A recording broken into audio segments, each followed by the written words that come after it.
Gente, tudo bem? Como é que vocês estão? Então, o Ricardo tá. Boa noite. Tudo tranquilo por aí? Escreve aqui para mim no chat como é que está chegando o meu som até você, para ver se eu consigo ajustar em tempo. Tá bom, Eliezer? Beleza, Rafaela. Matheus, Concilda. Beleza. Simbora, então? Hoje somos poucos, mas isso é naturalmente esperado, né? Nós estamos em véspera de um grande feriado, que é o feriado de Carnaval. Então, a gente sabe que o quórum é sempre pequeno, mas isso não impede que a gente venha dialogar, né? Eu trouxe aqui um ponto temático que também é bastante importante, porque cai muito no exame de ordem, mas ele é bem pequenininho, então não vai te fazer sofrer tanto, né? Mas antes de mais nada, antes da gente começar a falar do ponto temático, que é incompatibilidade e impedimento, por conta do que falávamos na aula passada do artigo 8º, lembra dos requisitos? Que para a gente poder solicitar a nossa carteira do exame de ordem, um dos requisitos é não ser incompatível com a prática da advocacia, né? E aí, então, a gente precisa ter esse olhar norteado a partir do Estatuto do Advogado, especialmente no artigo 27, o 28 e o 30, que vão trazer para a gente institutos, instâncias bastante interessantes para a gente pensar, tá? Mas lembrando da aula passada, eu queria trazer para você justamente aquele vídeo em que nós falávamos sobre a postura da determinada magistrada que violou os direitos considerados deontológicos dos advogados, mandando-os sentar em sede de tribunal do júri. Dá uma olhadinha, por favor, nesse vídeo para você ver se você consegue relembrar o que nós estávamos falando na aula passada.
Professora,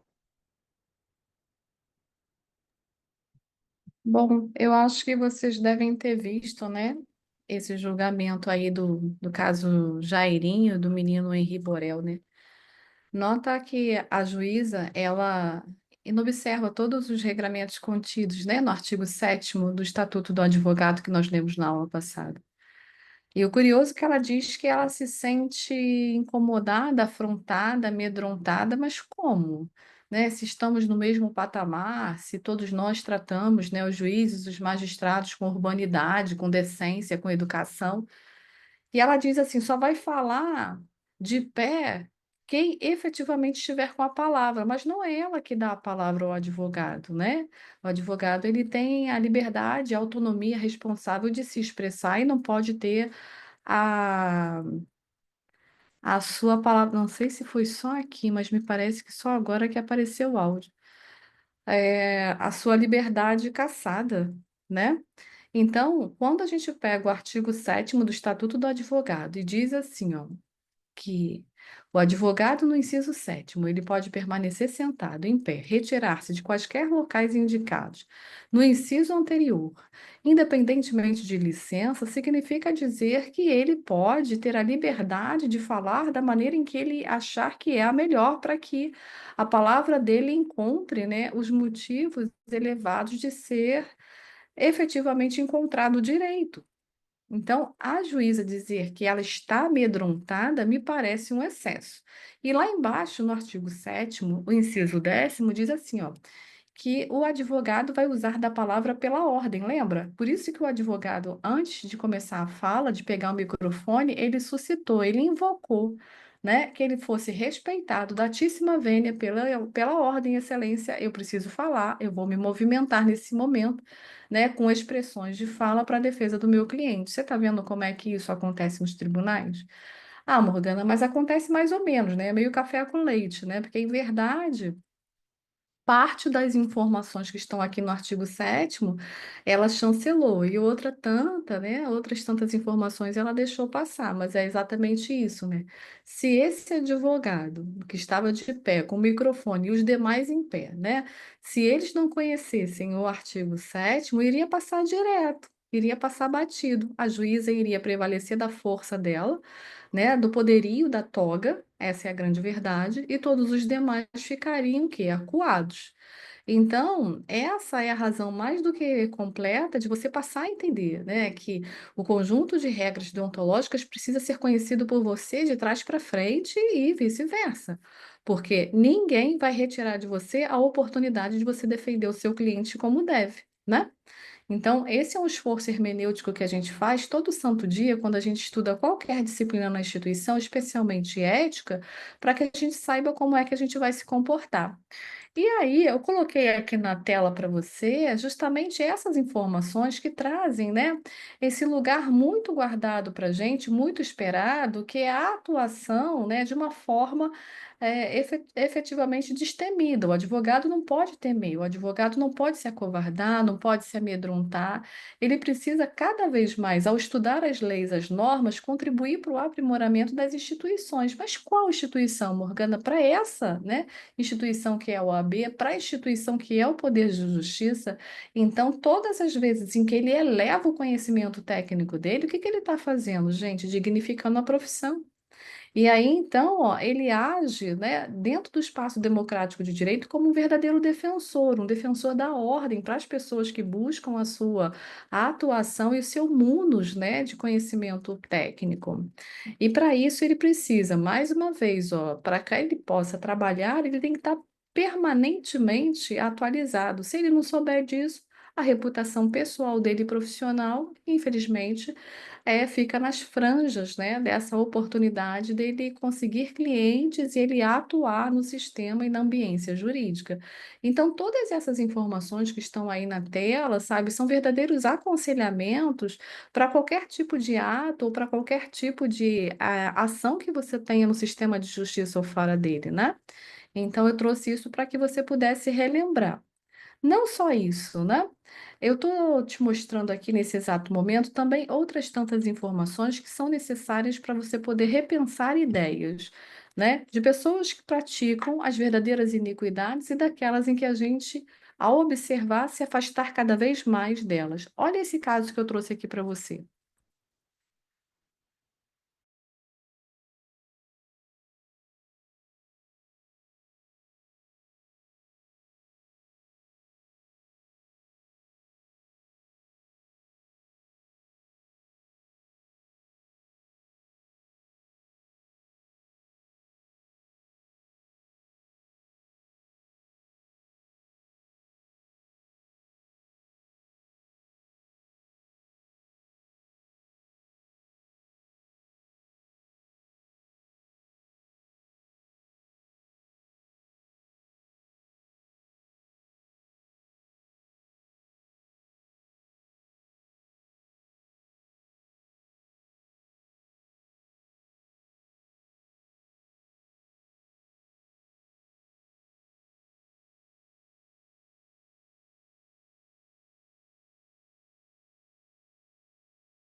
Esse caso aí que você está vendo, né? Depois você pode terminar de ver na íntegra, né?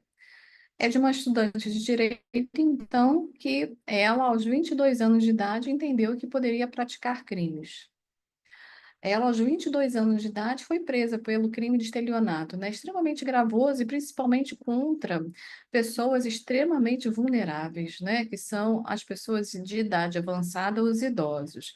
Agora, nota, quando a gente pega o estatuto da OAB, né? Não que seja objeto da nossa aula no dia de hoje, mas só para a gente ter diversão um pouquinho, falar sobre isso. Exato, Matheus. Ela praticamente ela rompe com toda a lógica, né, de motivos valorativos, morais da nossa profissão. Porque quando você pega o artigo nono, o nono do Estatuto da OAB, que a gente ainda vai ver, né, com bastante calma para frente, diz que para a gente ser estagiário, a gente precisa ter capacidade civil, precisa ter título de eleitor, quitação do serviço militar, não é isso? Precisa ter compatibilidade com a advocacia, precisa ter idoneidade moral.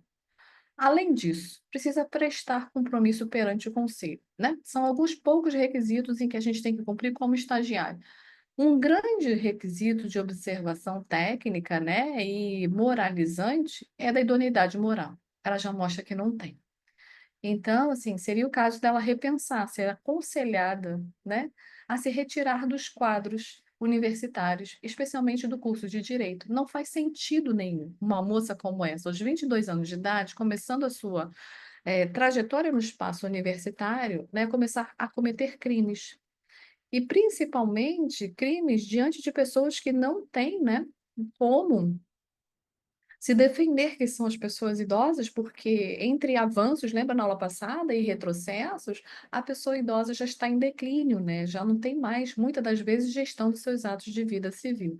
Claudinei está falando, essa semana saiu, acho que no Migalhas, uma estudante que pegou mais de 70 mil da turma. Eu vi, Claudinei, eu vi, e jogou, né? Jogou o dinheiro todo em azar, no jogo do Tigrinho.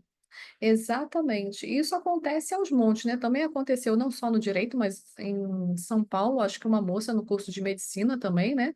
Sumiu com muito dinheiro da turma, né? Para comemoração dos festejos de colação de grau.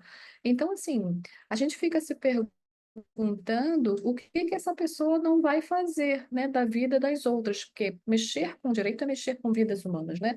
Assim como quando a gente fala da prática da advocacia, comparando a prática da medicina, é mexer com vidas humanas. Então, assim, ó, é uma pessoa outsider, né? Ela está completamente conectada, vinculada com o mal fazer, né? Com o prejuízo, né? Com todo o movimento do ilegalismo e dos feitos criminalizantes. Então, me parece que, sim, a OAB deveria agir com uma intervenção direta, tá certo? Em contato com as universidades, expulsa essa moça, não deixa mais ela continuar, porque quanto mais ela permanecer, mais ela vai praticar os erros, e os erros vão se volumando e mais prejuízos eles vão causando às pessoas. Então, você nota que com alguns poucos exemplos a gente consegue pensar muito bem o direito e a gente se posicionar, né, daquilo que a gente vai poder fazer de certo e errado. E só para a gente continuar esse nosso movimento de reflexão e criticidade, eu queria que você visse esse caso. Talvez você tenha visto passar nas redes sociais, mas não tenha entendido o motivo. Dá uma olhadinha nesse.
Pois é, Matheus, esse vídeo aqui, ele é bem interessante porque faz a gente pensar no sistema de provas, né? Faz a gente pensar no Código de Processo Civil. E aí, quando a gente leva o nosso olhar para o CPC, a gente tem que entender quais são, né, de forma escalonada, os movimentos probantes. Quais são as provas mais frágeis, né, e as mais robustas para a gente apresentar dentro de um processo. Nota, então, que esse vídeo ele revela para a gente que a prova oral, né, calcada na palavra falada, é uma prova muito frágil, porque ela pode convencer pessoas, mesmo que você efetivamente nunca tenha estado naquele lugar. Como assim, Morgana? Bom, se você pega uma pessoa que se arvora em ser testemunha, né? E ela nunca esteve, nunca fez parte em loco daquele problema, e ela souber contar muito bem a história, for muito bem treinada, ela convence qualquer pessoa. Eu, Morgana, eu já me convenci que a prova oral, calcada na testemunha, é uma prova muito, muito, muito frágil, e por mim ela é desprezível. A prova que hoje guarda mais robustez e profundidade é a prova pericial. Não sei se você vai se filiar à minha corrente de pensamento, mas a prova pericial, porque tem o perito técnico, o assistente, né, e a oportunidade, né, dela ser decidida por meio hoje de tantas plataformas e canais, né, de checagem, como, por exemplo, o tal do Verifact, hoje as provas periciais, elas são muito mais palatáveis, amigáveis e críveis, diferente das provas orais. Se eu consigo convencer alguém, né, desse alguém ser um ator, né, uma atriz suficientemente capaz de convencer pessoas através da teatralidade, eu consigo jogar por terra, né, a verdade de um processo. E aí você vê, né, o advogado mandando o sujeito se esconder embaixo da mesa e todo mundo vendo, né, uma situação extremamente vergonhosa para todo mundo que participou desse feito. E outras pessoas ali você nota que estavam no vídeo incrédulas, né? Para que que aquilo estava acontecendo? Pois é, porque um processo judicial, muitas das vezes, quando ele é mal conduzido, né? Eu vejo as provas que dependem da memória muito frágil. Pois é, com certeza. E especialmente o Wellington, né? Porque a memória da gente leva a gente para determinados lugares em que nós nunca estivemos, ou a gente consegue ver pessoas em que efetivamente nunca tivemos contato, né? Tanto é que em sede policial a gente reconhece pessoas indevidamente.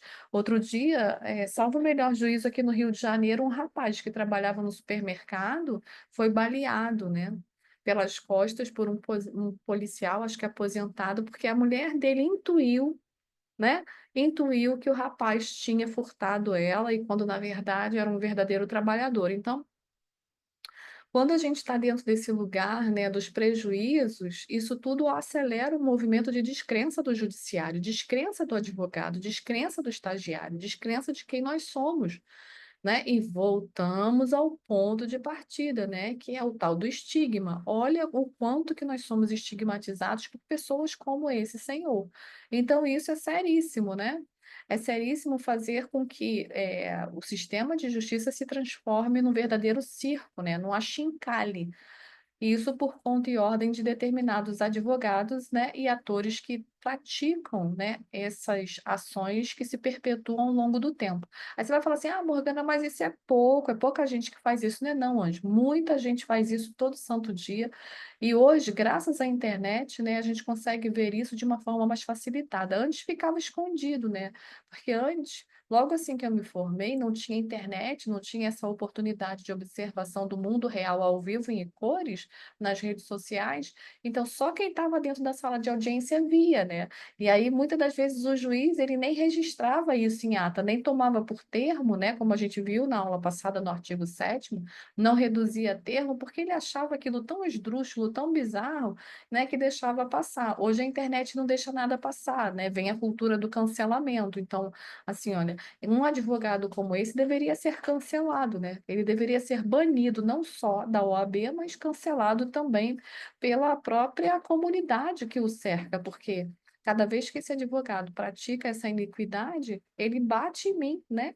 Esse projétil, né, vamos dizer assim, ele rebate em mim e transforma a Morgana numa pessoa que tem que ficar se defendendo a todo instante. Isso é muito sério. Bom, então, antes da gente começar o artigo de número 27, o 28 e o 30, eu trouxe esses casos para que a gente pudesse rememorar, né, as aulas passadas e assim ficar sempre, ó, com as ideias fixas na moral, na ética e na boa-fé. Bom, eu vou pedir para que você abra o seu Estatuto do Advogado, que é a Lei 8.906 de 94, é aquele que a gente está sempre mexendo desde a aula passada. E hoje a gente vai falar do artigo 27, que vai mostrar o mundo das incompatibilidades e dos impedimentos. Mas por quê, Morgana? Não sei se tu lembra, mas na aula passada, quando a gente estava lendo o artigo 8º, tinha lá um inciso que falava que para a gente ser advogado, a gente não podia ser incompatível. Aí eu falei, calma, respira, não fica preocupado, que na aula que vem a gente chega ao mundo das incompatibilidades. Aí, no artigo 27, ele traz para a gente uma noção definidora, conceitual, distintiva do que é incompatibilidade para o que é impedimento. E ele diz assim, ó, o legislador, no artigo 27, tá? Dessa lei, Estatuto do Advogado, que é 8.906. Ele diz assim, ó, a incompatibilidade determina a proibição total. Proibição do quê, Morgana? Lá no final do caput está dizendo proibição do exercício da advocacia. Então, a incompatibilidade é a proibição total, aí eu pulo, do exercício da advocacia. Eu não posso exercitar a advocacia se eu for uma pessoa incompatível. Mas aí, dentro, no recheio desse artigo, diz assim, ó, que também tem um impedimento. Ah, Morgana, entendi. Então, são dois institutos diferentes. A incompatibilidade e o impedimento, e ambos, eles impedem o exercício da advocacia, só que tem uma diferença. A incompatibilidade é total, eu nunca vou poder praticar a advocacia. E o impedimento é uma proibição parcial, né? Para o exercício da advocacia. Mas como é que eu vou descobrir entre um e outro instituto o que está acontecendo comigo? Mas antes de eu te dizer isso, eu queria te mostrar por que que a OAB resolveu pensar no artigo 27.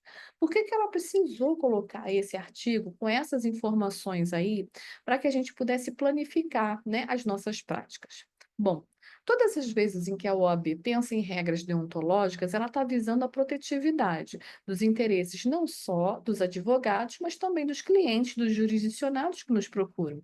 Porque para a credibilidade da advocacia, a gente tem que ter uma série de segmento de regras e condutas éticas, e é isso que a gente vem vendo. Então, a OAB falou assim: ah, eu acho que está na hora da gente preservar a ética profissional, a responsabilidade profissional, quando o advogado agir de uma forma conflituosa em seus interesses. Quando ele tiver a oportunidade de prejudicar não só a justiça, mas o próprio cliente e o cliente do colega dele, é hora da gente colocar uma barreirinha aí na frente, ó, um obstáculo para que ele possa repensar as suas práticas ou pelo menos não fazê-las, porque se fizer, vai ser nulo de pleno direito tudo o que ele resolver perpetrar. Ah, Morgana, entendi. Então, a incompatibilidade, ela quer dizer que há um comprometimento sério, natural, verdadeiro, leal, honesto da capacidade do advogado atuar. Então, quando ele tem uma outra profissão, olha só, quando ele já tem uma outra profissão, ele pode até fazer o exame de ordem para treinar, para ver como é que é, se é difícil, se não é, mas ser advogado ele não será, porque ele vai ser uma pessoa impedida para todo sempre nos atos e práticas da advocacia.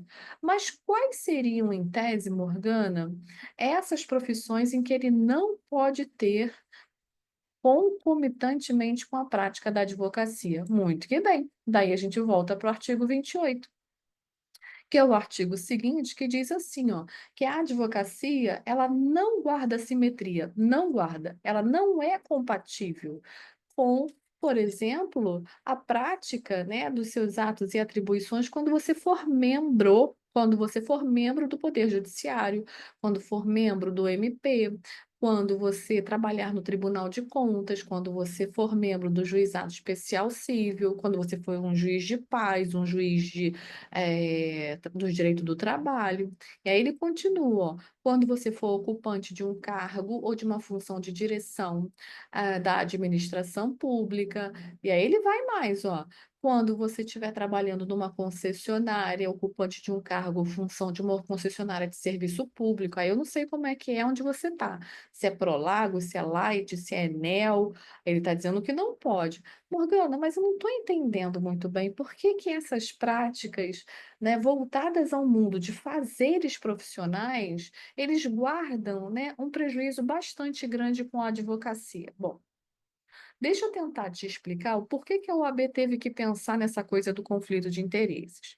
Porque as regras em si, qualquer regra, ela busca assegurar o quê, gente?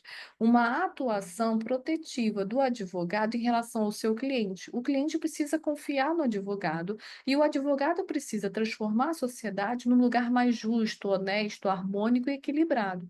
Mas se ele já tem uma outra profissão, né, como essas elencadas nos incisos do 28, e ele também resolve ser advogado, ele vai agir com uma instância de influência externa, né, em relação à sua atuação, e isso vai comprometer por completo a independência do Poder Judiciário de julgar essa demanda com clareza, né, e a oportunidade de ambas as partes terem 50% de chance para ganhar ou para perder.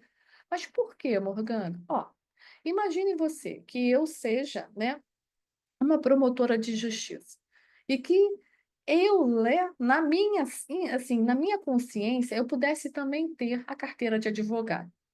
Bom, eu conheço juízes, eu conheço defensores públicos, eu conheço serventuários, eu conheço uma série de pessoas, porque no meu dia a dia, imagine, hipoteticamente, como promotora de justiça, eu circulo por muitos canais forenses. E ali eu vou ganhando projeção, respeitabilidade, é ou não é? Eu vou fazendo amizades, eu vou conquistando pessoas, eu vou tendo conhecimento técnico elevado, eu vou abrindo informações, né, do direito dessa grande caixa preta que é o Tribunal de Justiça e conhecendo, porque eu mexo em todos os processos. Inclusive naqueles que têm sigilo e privacidade, o MP está lá olhando, porque ele tem a oportunidade de, como fiscal da lei, funcionar. Agora, tu imagina se o promotor de justiça fosse promotor e também tivesse a carteira de advogado.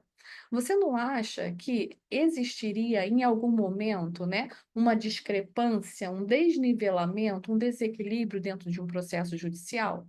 Porque se ele não estivesse como promotor e estivesse atuando como advogado, naturalmente ele saberia dizer dentro, né, daquele processo o quanto que ele sabe de informações em que o advogado da parte contrária não conseguiu buscar. Porque ele acessa muitos canais. Ele tem um conhecimento de como pensa juridicamente aquele juiz para julgar aquele feito. Entende? Então, assim, ó, para coibir esse tipo de prática considerada inadequada ou privilégios em excesso, né? O que que a OAB fez? Não, espera aí, a gente não vai poder permitir que pessoas influenciem julgados.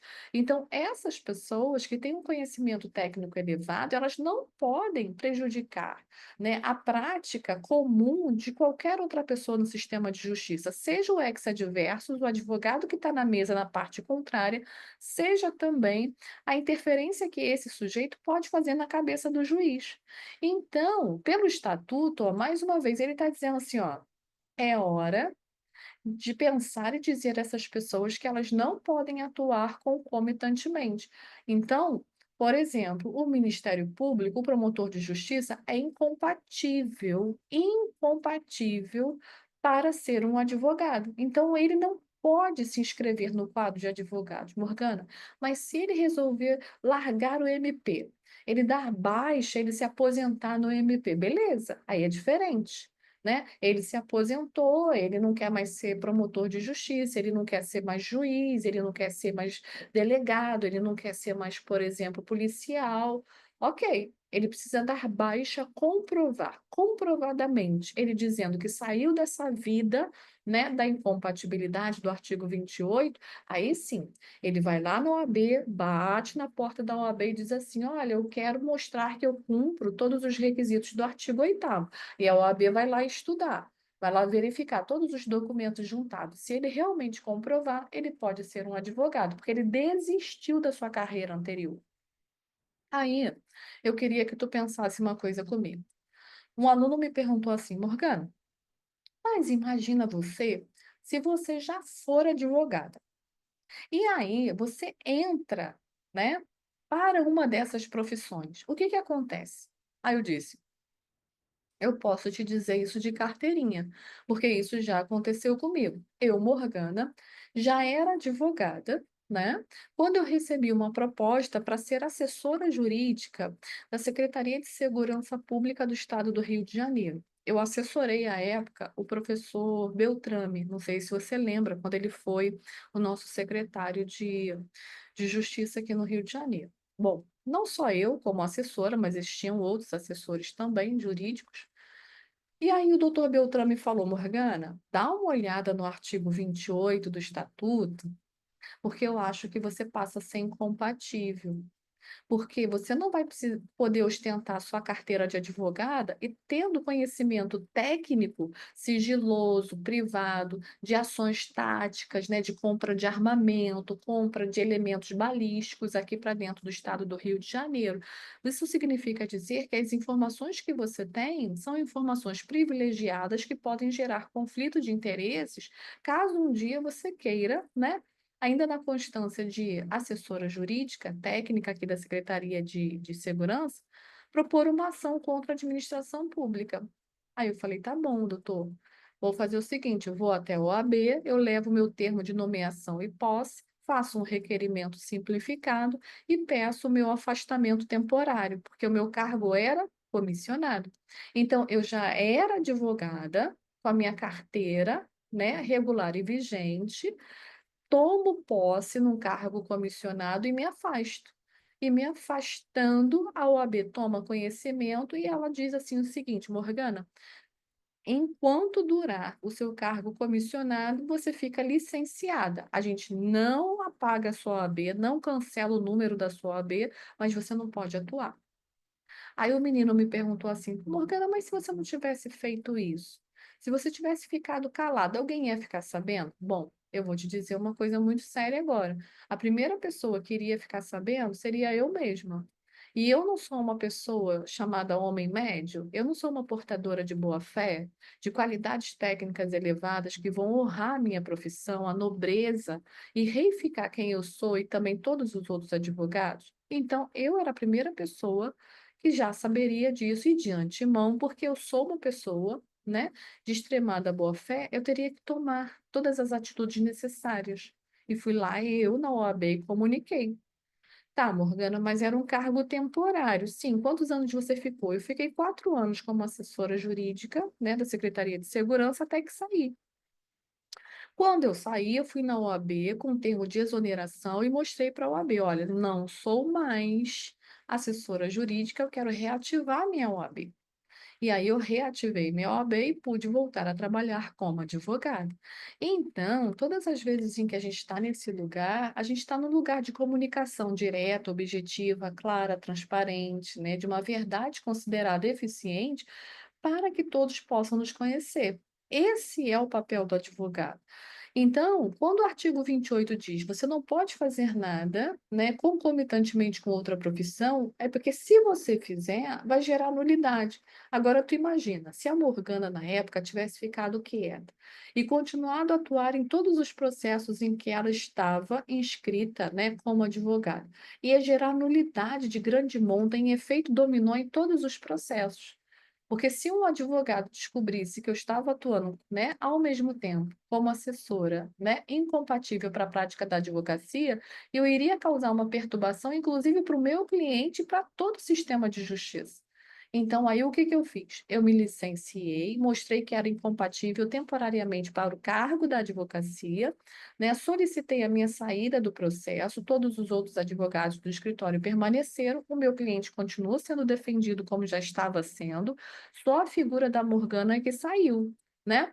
Então, quando a gente fala, né, que o advogado ele tem que ter uma postura compatível com a nobreza da profissão, é isso. Eu não preciso ficar esperando que alguém me diga o que fazer. Eu vou lá e faço. Muito embora, né, todos nós lá na época na Secretaria de Segurança fomos instados pelo Dr. Beltrame, porque ele era um sujeito que primava muito, sabe, por essa boa correção. Ele não queria nunca o nome dele maculado em nenhuma negociata, nenhum prejuízo, em nada que pudesse, né, levar a público que ele fosse uma pessoa desviada, né, do mundo considerado proporcional e razoável. Bom, essa é a história que eu te conto em relação ao meu licenciamento. Então, assim, você pode já ser advogado e surgir esse cargo temporário, né, e você tem que se licenciar. Ah, Morgana, mas tem aí uma história de que os policiais militares, eles em algum momento puderam advogar em causa própria, quando já tinham passado no exame de ordem. Pois é. E é com isso que eu queria te trazer essa informação aqui, ó. Ó, policiais e militares não podem advogar em causa própria. Isso foi decidido pelo STF. Porque diziam à época, né, que ele não poderia, o policial e o militar, advogar para terceiros, mas para si próprio, em sede de juizado, por exemplo, né, em sede de juizado civil e federal, ele poderia, porque ele conheceria tecnicamente o direito, porque teria passado no exame de ordem. Só que a ministra Carmen Lúcia, ela disse o seguinte, olha, essas questões que envolvem, né, articulação de ações e defesas, ainda que de interesses pessoais, elas vão mostrar que é uma prática simultânea da advocacia e vão desequilibrar as relações profissionais e processuais. Por quê? Eh, eu vou te falar uma coisa que eu não sei se você vai concordar comigo, mas, em geral, né, existe, eh não é para todos, mas em geral existe na prática das ações policiais muito abuso, né? Existe um tráfico bastante grande de influências, né? E mandamos, muitas das vezes os policiais militares, eles agem de uma forma bastante truculenta, né? Para que ele possa se sentir guarnecido e efetivamente obedecido. Se você não leu, eu faço até assim uma sugestão de leitura de um livro chamado Fábrica de Monstros. Depois deve estar por aqui na minha estante. Acho que chama-se Fábrica de Monstros, de um sujeito que narra a história dele desde quando ele saiu da faculdade até quando ele entrou para a academia de polícia. Ele falou assim: eu era um cara incorruptível, eu era um cara do bem, era de uma família, né, que tinha uma fé religiosa bastante grande, mas se eu não tivesse me corrompido, eu hoje não estaria vivo para contar essa história. Então ele começa a narrar que a academia de polícia, na verdade, é uma fábrica de transformar pessoas, e ele se transformou, ele na cabeça dele, num monstro. Por quê? Porque ele começou a influenciar pessoas, ele começou a agir de uma forma bastante desviante, né? Ele começou a ser uma pessoa extremamente cruel, grosseira, e ele foi perdendo o trato dele humanizado, sabe, com as demais pessoas. Então, a ministra Carmen Lúcia, ela entende que, por exemplo, os policiais militares, e é por isso que eu estou falando isso, eles são incompatíveis, né? Ainda que em causa própria, para a prática da advocacia, porque talvez eles viessem a interferir na verdade, na independência profissional do outro advogado e do julgado, né? Por conta dessa coisa da gestão do medo, né? Então, quando a OAB criou essas normas éticas de conduta, o que que ela estava querendo nesses dois institutos? No Instituto da Incompatibilidade e no Instituto do Impedimento? Que houvesse uma possibilidade de representação por adequação, houvesse uma possibilidade, né, de representação da prática da advocacia sem qualquer tipo de interferência, ninguém interferindo em ninguém, não havendo nenhum tipo de colegiado, de protetividade ou corporativismo entre ninguém.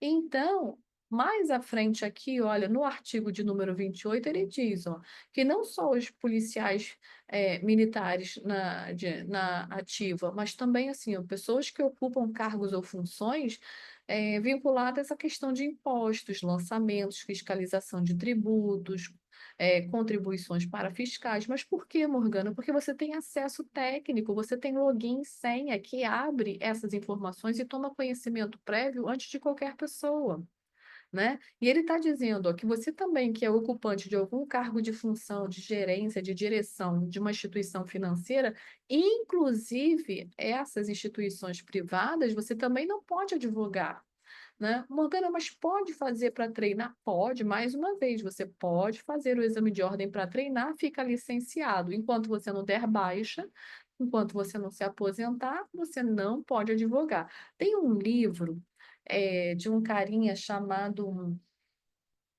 acho que é Paulo Luiz Lobo, Paulo Luiz Neto Lobo, alguma coisa assim, e que ele fala uma coisa bastante engraçada, que ele diz assim, ó, que a incompatibilidade ela pode cessar-se com a morte. Mas aí eu fico pensando, mas que loucura é essa, né? Essa informação que ele traz, o que que isso muda na vida desse sujeito? Porque o cara já vai estar morto. Então, como é que ele vai repristrinar, né, e voltar a ser advogado? Ele está morto, então não adianta ele ter morrido. A cessação da incompatibilidade tem que acontecer em vida, né? Eu achei isso um pouco de loucura. Eu nunca entendi muito bem o que que ele queria dizer com isso. Mas, de toda sorte, a gente tem que ter em mente, né, que a incompatibilidade ela vai gerar essa nulidade absoluta, que não convalesce. Todos os atos praticados não são ratificados, não são convalidados. E esse é um prejuízo bastante grande. Você pode criar, né, ali um colapso, né, dentro do seu processo judicial.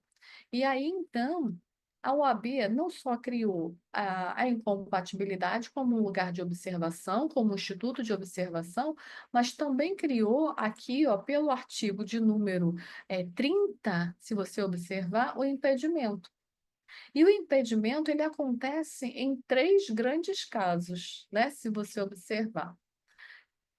Em relação aos servidores da administração direta, indireta ou fundacional, ele só não pode, porque o impedimento é parcial, ele só não pode advogar contra esses órgãos que os remuneram.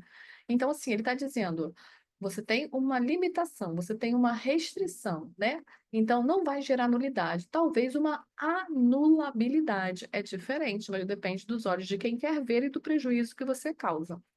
E ele diz também que os membros do Poder Legislativo, em qualquer nível, né, também é uma pessoa incompatível, desde que, né, ele não faça nada contra quem o remunera. No parágrafo único, tem uma instância completamente diferenciada que diz que os professores, eles não se enquadram nem na incompatibilidade, nem no impedimento. Ou seja, o professor, né, ele está querendo dizer o professor, por exemplo, de institutos federais, né, de instituições públicas, não os de privado. Ele está dizendo que os professores, eles não estão nesse lugar, porque o professor é um multiplicador de informações técnicas jurídicas, né? E ele pode atuar em todo o território nacional como advogado, cuidado com as 5 causas ao ano, mas ele não se enquadra nesse lugar da restrição, né, parcial, nem no impedimento total, que é a incompatibilidade.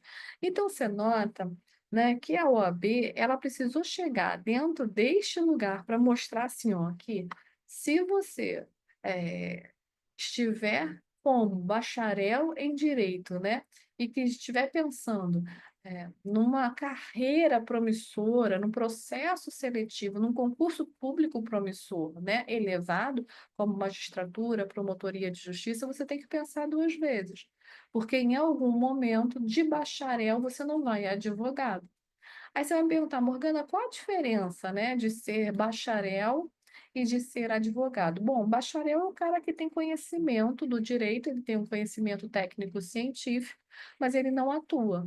Ele não pode fazer absolutamente nada dentro do direito. Ele vai precisar de um outro colega para que assine por ele. Então, assim, é como se ele fosse, né, uma pessoa que articula as ideias, mas não pode colocar elas em prática. Já o advogado não, ele tem um conhecimento técnico elevado, assentado, né, dentro das informações jurídicas científicas, e ele assina, ele faz, ele trabalha, ele sustenta, né, as ideias, ele tem todo um quê voltado ao mundo das designações e das ações técnico-jurídicos científicas. Existe essa grande diferença. Então, assim, quando a OAB pensa nesse lugar, o que ela quer é, na verdade, transformar a sociedade num lugar de maior harmonia, sem prejuízos a ninguém, e faz com que essa ideia, né, da igualdade ela aconteça. Cada um no seu lugar exercendo a sua atividade, a sua prática, sem causar prejuízos a ninguém. E aqui eu trouxe justamente essa ideia, né, para que você pudesse pensar frequentemente em relação a isso. Como é que você vai observar o artigo 27, que distingue a incompatibilidade do impedimento? Como é que no artigo 28 a gente pode pensar nessa noção bastante peculiar, né, das nulidades? Quem são essas pessoas, esses servidores públicos que não podem atuar em conjunto com a prática da advocacia?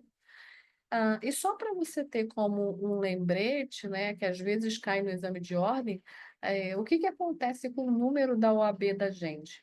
Qualquer pessoa, né, tem um número distinto da OAB, né?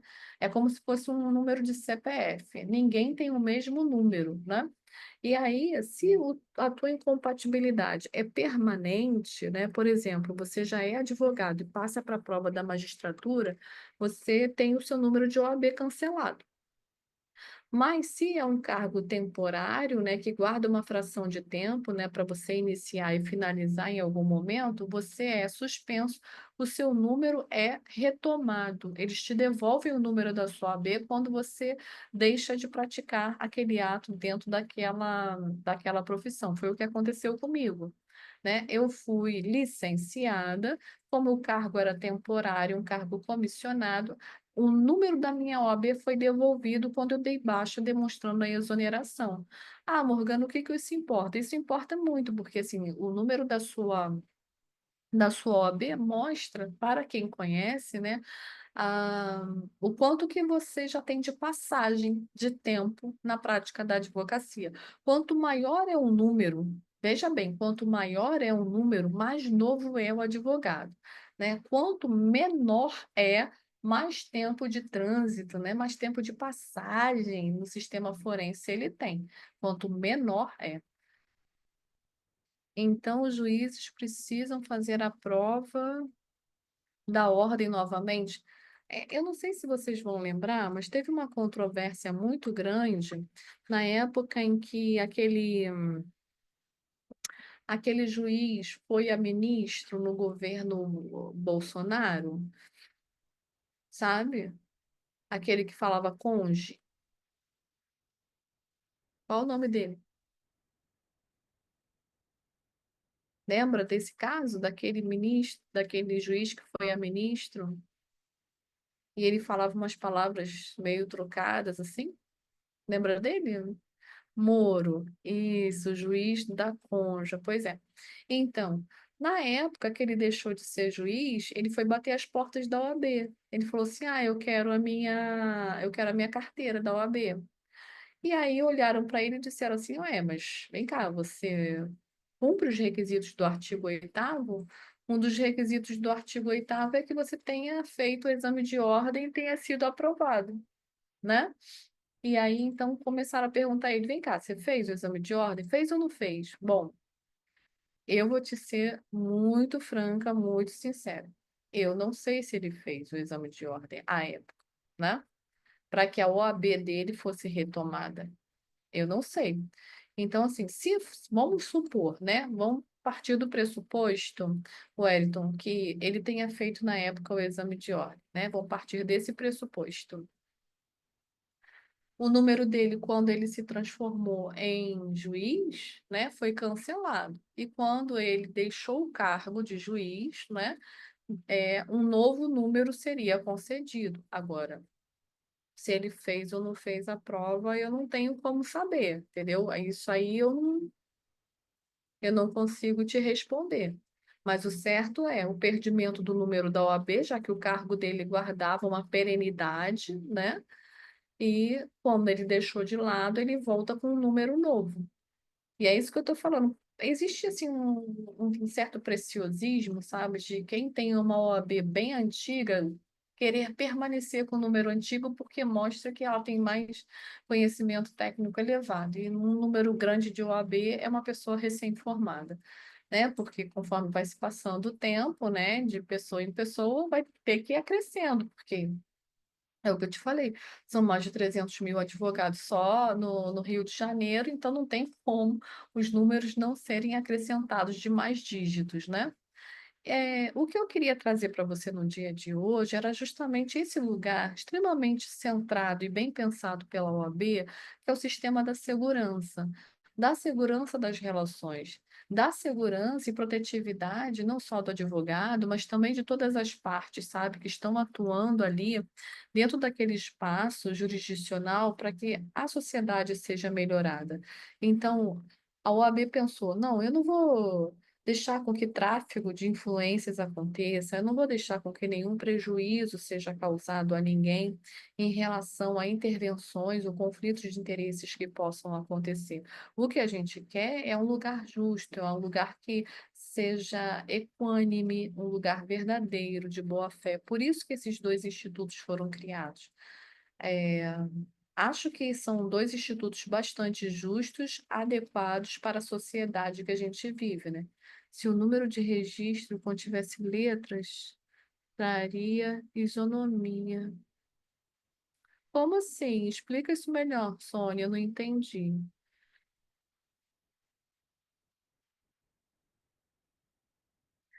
Tivemos um professor no semestre passado que, após a aposentadoria, ele voltou a advogar, e essa curiosidade só apareceu agora. Mas ele era juiz, ele era promotor, era o quê, Wellington?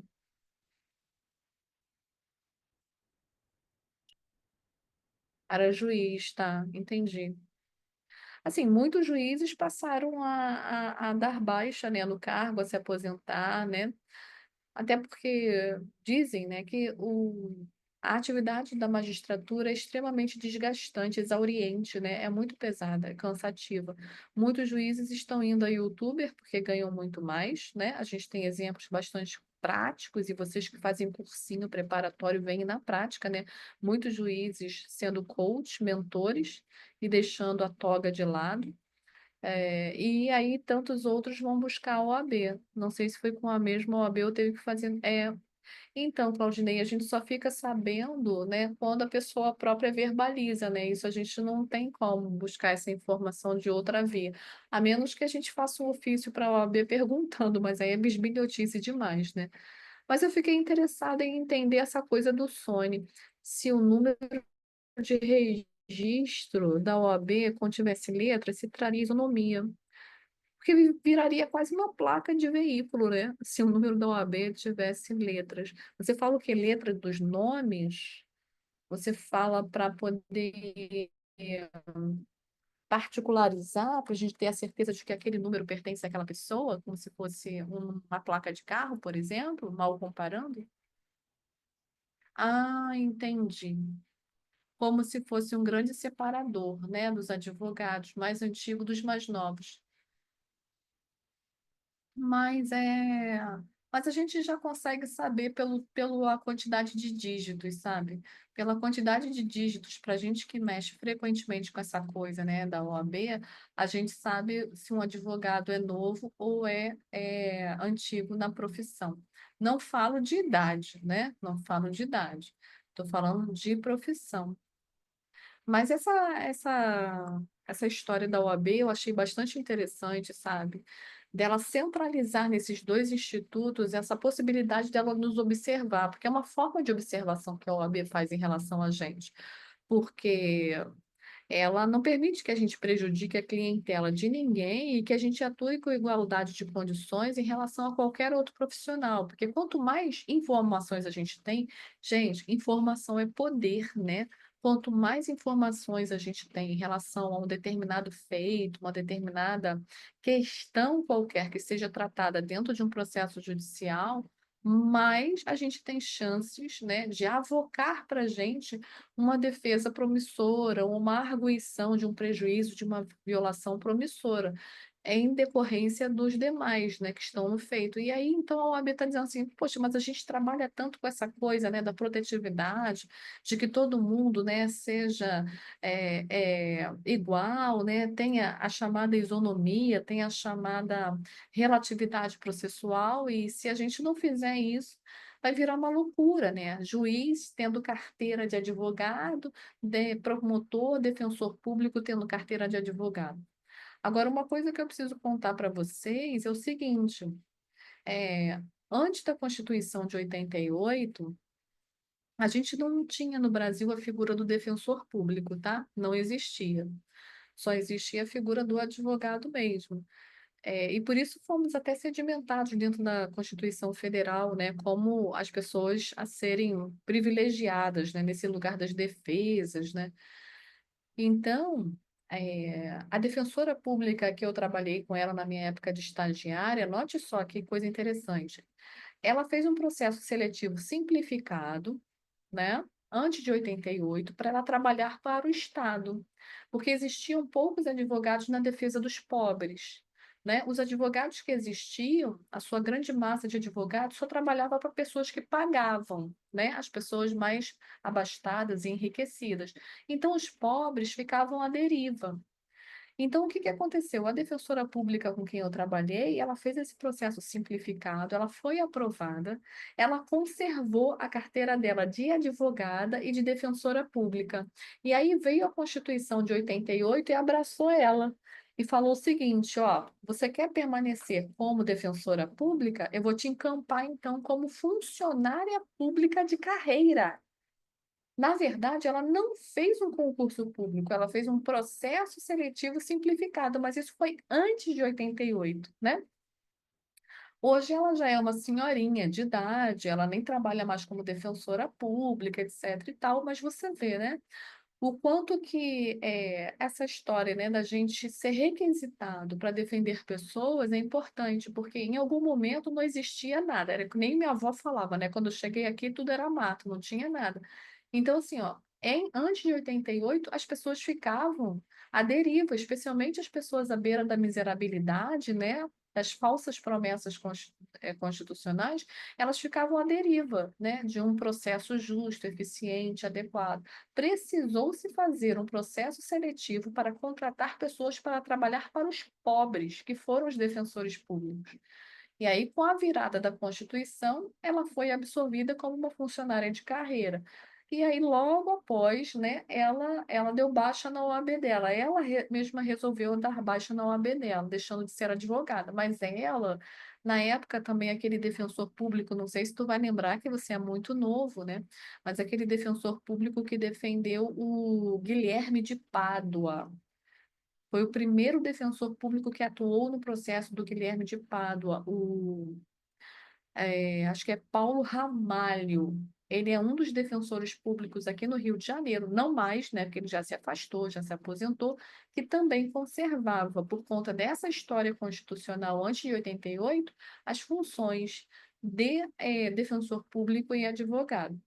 Então, tá aqui para você um pouco de história, um pouco de informação técnica, jurídica, científica, para essas questões, né, inerentes à parcialidade, né, do exercício da advocacia, quando ele for impedido, e o impedimento total, né, incompatibilidade total para aquele que efetivamente conservar alguns dos cargos do artigo de número 28.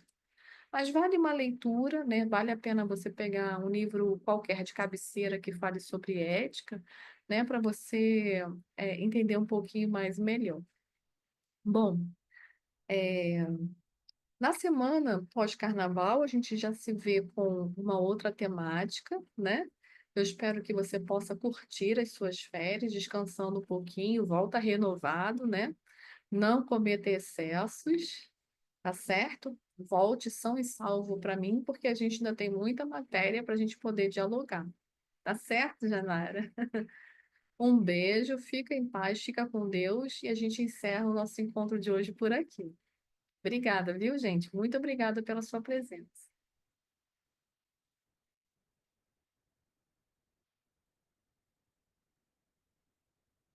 Boa noite, gente. Obrigada por tudo, viu? É exatamente isso, Wellington. Não sejam presos.